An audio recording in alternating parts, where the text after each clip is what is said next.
దేవుని నామమున స్తోత్రములని నాటి ధ్యానాంశము దహన బలి అనగానేమి.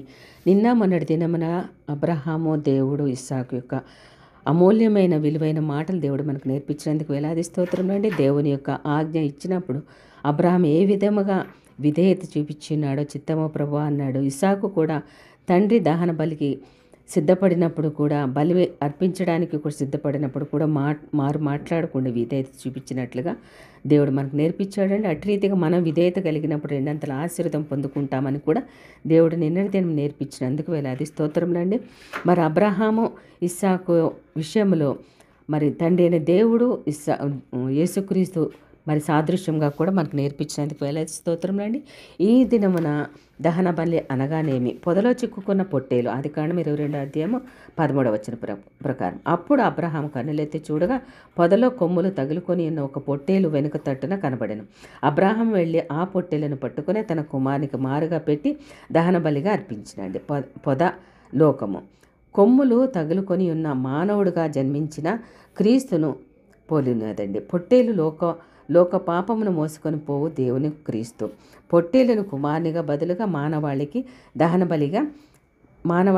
బలిగా అర్పించెను.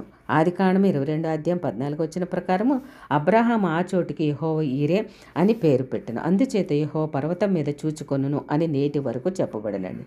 దేవుని సాక్ష్యము ఆదికాండం 22వ అధ్యాయం 12వ వచనం ప్రకారం. నీకు ఒక్కడై ఉన్న నీ కుమారుని నాకు ఇయ్యి అని వెనుదీయలేదు కనుక నీవు దేవునికి భయపడువాడవని ఇందువలన నాకు కనబడుచున్నదనను. ఆ మాటలను దేవుడు అబ్రహామును గురించి చెప్పుట ఇది రెండవసారండి.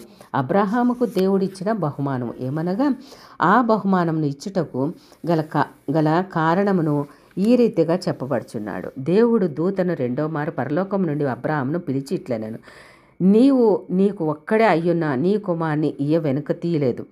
ఈ కార్యం చేసినందున నేను నిన్ను ఆశీర్వదించి ఆకాశ నక్షత్రం వలెను సముద్ర తీరమందల ఇసుక వలెను నీ సంతానమును నిశ్చయముగా విస్తరింపచేసేదను.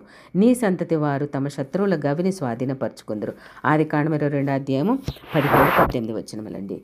ఇందులో 4 విధములైన బహుమానములు కలవండి. ఏమనగా మొదటిదిగా నేను నిన్ను ఆశీర్వదించేదను, ఆకాశ నక్షత్రం వలెను నీ సంతానమును నిశ్చయముగా విస్తరింపచేసేదను. ఇది అబ్రహాం సంతానమైన ఇశ్రాయేలులో ఇప్పుడు నెరవేరిందండి. రెండవదిగా సముద్ర తీరమందలి ఇసుక వలెను నీ సంతానం నిశ్చయముగా విస్తరింపచేసేదను. ఈ వాగ్దానము అరబ్బీలలో నెరవేరిందండి. మూడవదిగా భూలోకంలోని జనములన్నీ నీ సంతానం వలన ఆశీర్వదించబడును. ఆత్మీయముగా యేసుక్రీస్తు ద్వారా అన్య జనాంగములు రక్షణ అనుభవమును బట్టి ఆశీర్వదించబడరండి.